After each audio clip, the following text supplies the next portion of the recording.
Quelqu'un peut invoquer le nom du Seigneur. Invoque, invoque, invoque Jésus. Invoque, invoque Jésus. Alléluia. Alléluia. Invoque-le, invoque-le. La Bible dit, invoque-moi, je te réponds.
Le Fils de Dieu est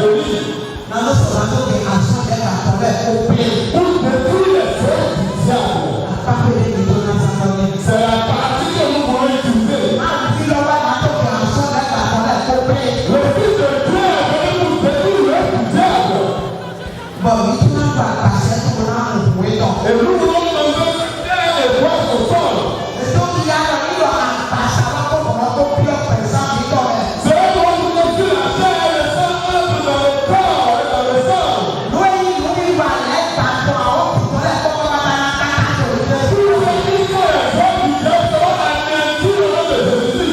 Amen.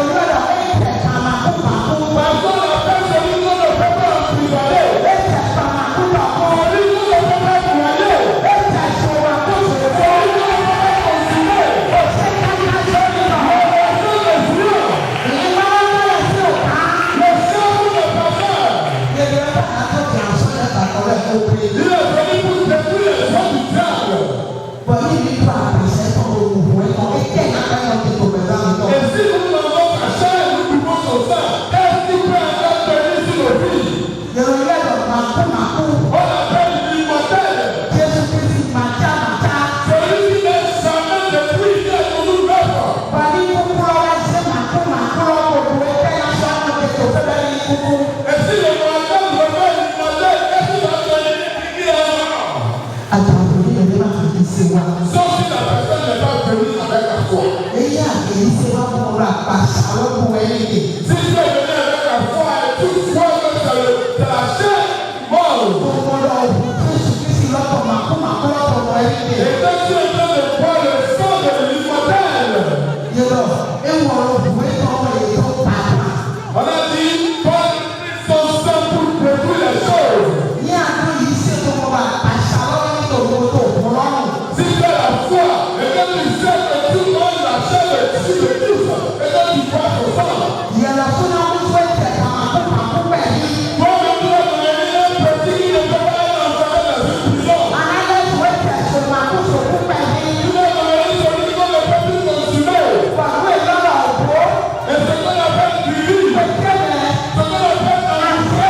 Nous avons appris à la sonner. Et le Père nous l'a appris. Prenez une pièce à tout c'est. À partir du 14 verset. On a dit là que le chef de commencer par descendre. Nous avons pris une couronne qui ne va jamais s'assombrir.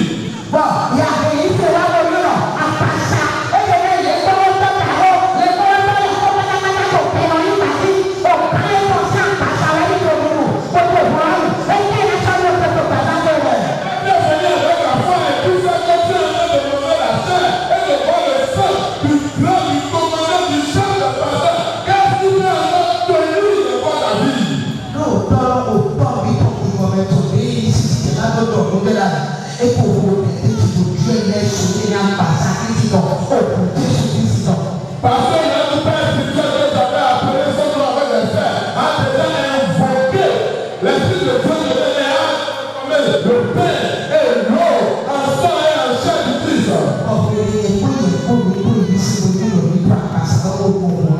Et lorsque nous avons la foi et nous sachons que nous avons mangé la chair et qu'on a bu le sang, et il nous a transformé en celui que ne peut plus consumer. Il est important que nous menons une vie de sainteté et de sanctification. Parce que la chair a une force, a un feu et une puissance.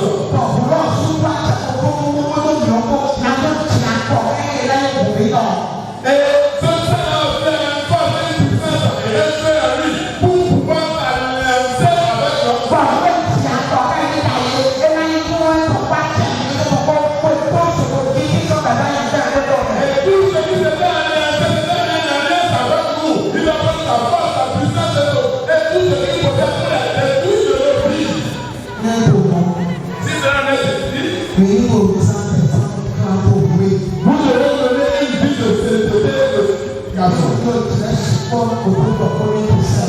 Nous avons pris beaucoup de temps pour parler de la semaine.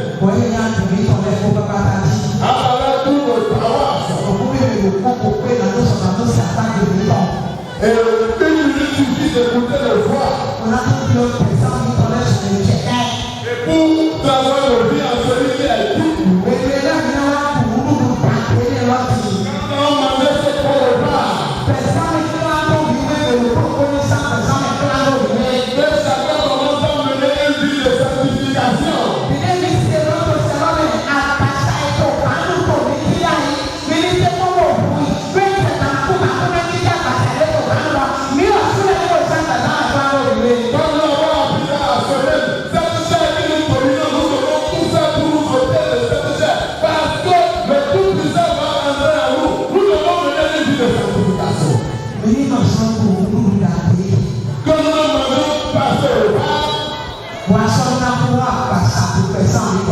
Et commencez par donner une nouvelle force à la chair.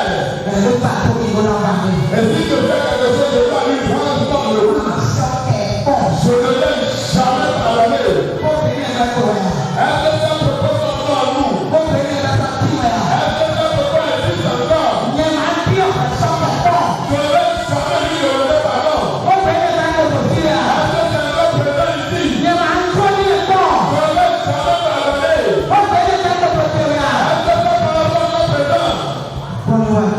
pardonner. Que le Seigneur a beaucoup de miracles à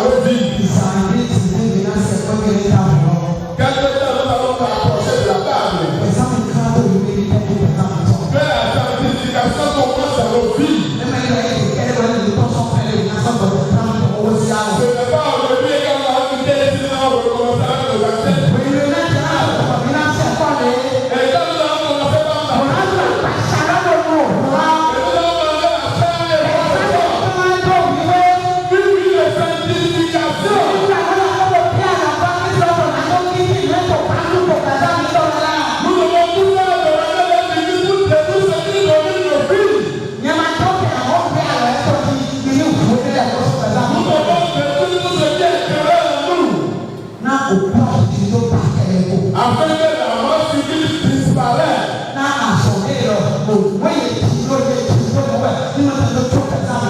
Afin que la maladie innée reste au vie. Quand tu seras en train de manger la chair, et tu seras en train de boire le sang, avec foi, celui qui n'en prison pas, celui qui n'a jamais manqué de chemin, son souffle arrive à tuer le méchant. Faire des femmes seulement détruire le méchant.